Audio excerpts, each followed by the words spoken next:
Okay, so here is the battery, and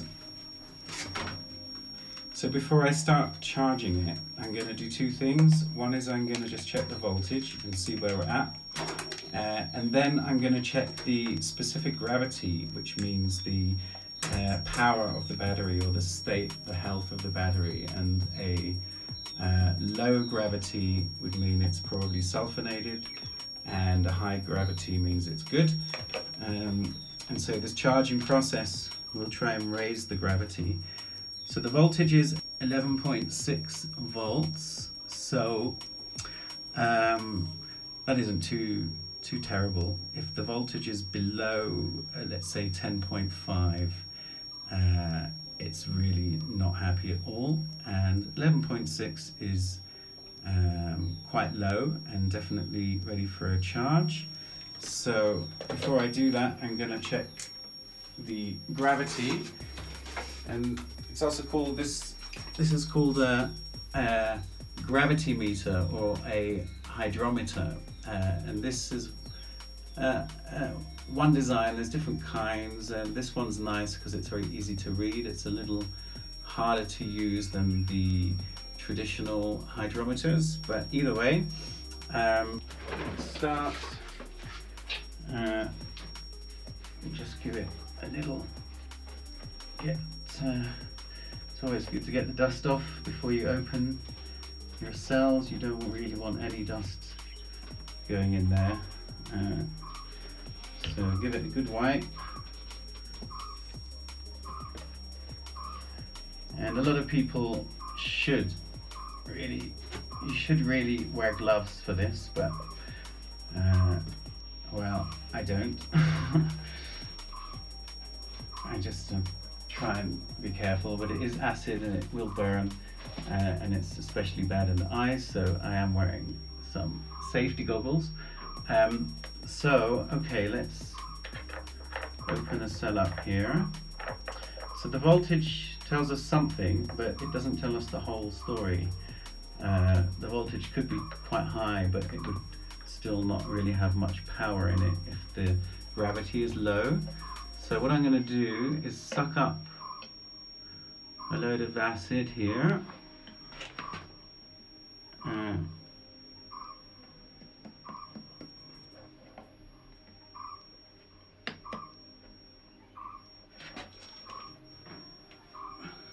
Wow. And the reason I'm looking confused there is because I have never seen the gravity this low, so this will be an amazing test. The gravity is so low, it's actually on 1.1, which is really the bottom rung of low, and it's not really a surprise because this is this battery has been discharged all the way to its minimum recommended voltage and below, and not been charged back. It's not got a good solar panel system with it. It's quite an old system, and also it's been very cloudy here for a long time, and this is the result. So I'm gonna just check. You should usually check all these cells, because you may get just one bad cell, and you need to know if you have just one bad cell. That's a different issue. You can also see how murky this looks, my god. So the gravity is not only on the minimum, but I don't know if you can see the brown color there of the water, which is really not a good sign. And there are times when batteries are just damaged beyond what a repair charger can do. So, okay, I've checked the voltage, I've checked the gravity, and I'm now ready to charge. So what I'm going to be doing here is using my solar power charge from my house, so I can charge this battery still using solar power. and I will just plug this in basically to what is effectively my inverter, and this little box here is the device I'm using. There's quite a few similar ones. They're really cheap, something like $30 US, and like I say, it does seem to work. You can see it in action when we switch it on. So the way to use these properly is you don't plug it in. First thing is you connect the batteries. So the way we do this is you grab your connectors, you make sure you've identified the plus and the minus terminals, and I always double or even triple check. So this is my minus black terminal and my plus positive terminal. So it's best to put the negative first. This is just helps when it does get current for it not to get too much of a shock. And put the plus on, and this little unit springs to life. It tells me the voltage and the temperature. Right, so now we're ready to plug this unit in. And this thing just sort of starts charging. As soon as you plug it in, it doesn't really have a off switch in that sense. So this is plugging basically into my inverter. It does have different types of charging. It has a normal charging mode and a repair charging mode. And so what it's gone into now is what would just be a normal charge that you would do with any traditional charger. What you can see here is it's pushing about 8 amps, which is a good charge. And what you can also see is the voltage is now come to 13.9 or 14 volts. Now, that is a clear sign this battery is sort of screwed. So if the voltage goes up very quickly like this, from being from 11.5 to 13.9, and when it's fully charged, it will be, whilst charging, at 14.5, and so 13.9 is getting close. So I'm gonna just let this charge until it reaches this full charge voltage of about 14.5 volts, and that time this will automatically switch off and stop charging. And so this is where we will use the pulse repair charge, and what that will be able to do is for an extended period keep pulsing and charging this battery past what you can normally do with a normal charge. And that process will take about 20 hours to do the first test.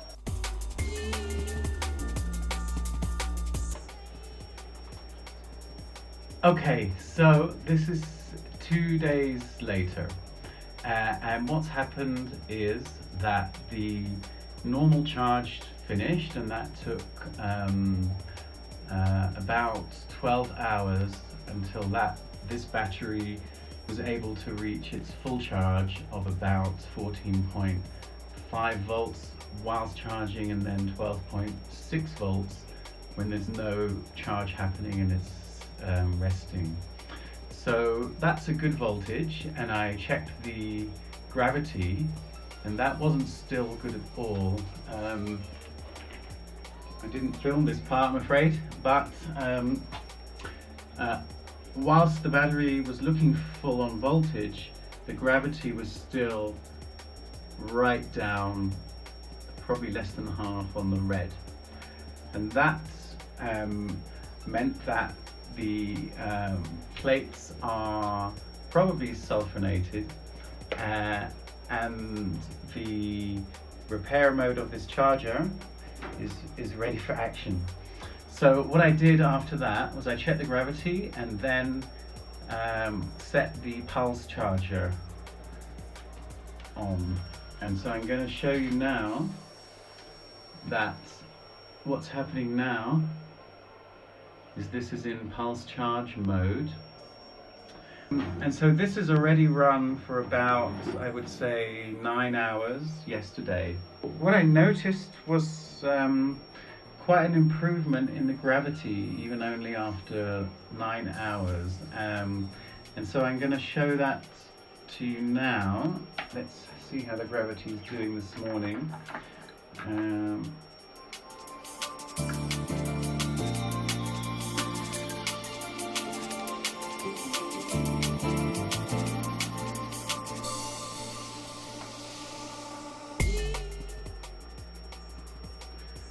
I normally won't take this out so far from the cell, but I want to show you clearly. So it's really gone up significantly. It's still not in the blue zone there at the top, which is what a new battery would be. So I would be impressed really and happy if it made it to about the blue zone. Yeah, so the battery gravity, if I accurately read it, is 1.225, which is right in the middle of fair. So what I'm hoping is a good 10-hour charge today, and I'll come back this evening. So I'm just going to leave this running and come back in 10 hours, and we'll see where the gravity's at. See you soon. This battery is now ready to do a final check on the gravity on some of these cells. So let's take a look at this first cell here.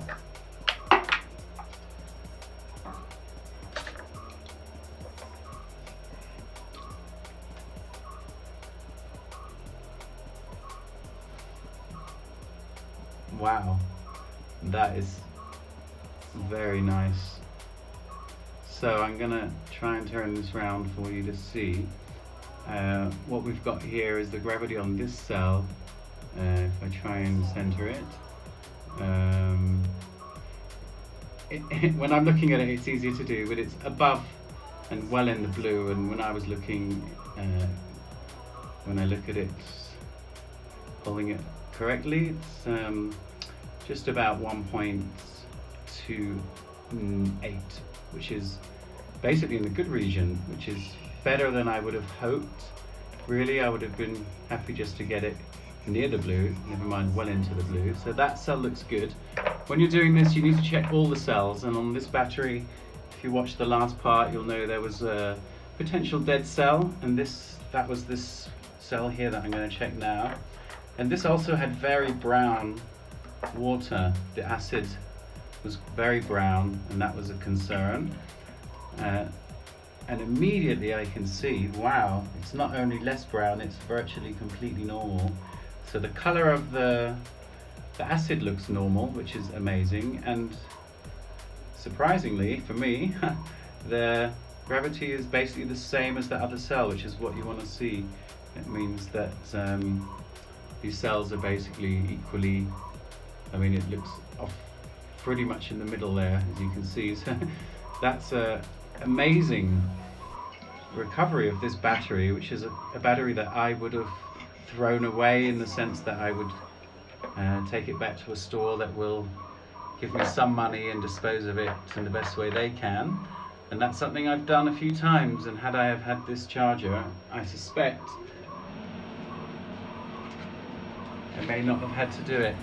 So that is potentially a great recovery. The true test is when you use it, of course, so we will plug it in and test it out, but I think it's going to be more than good enough for its purpose, which is mainly for LED lights and very low power use and minimal inverters as well. So success, guys. I know a lot of people debate whether these machines really work, and there are times when they don't, and there are extreme cases when you just can't really recover a battery just through charging. Let me know in the comments if you do this or try this and how this goes for you.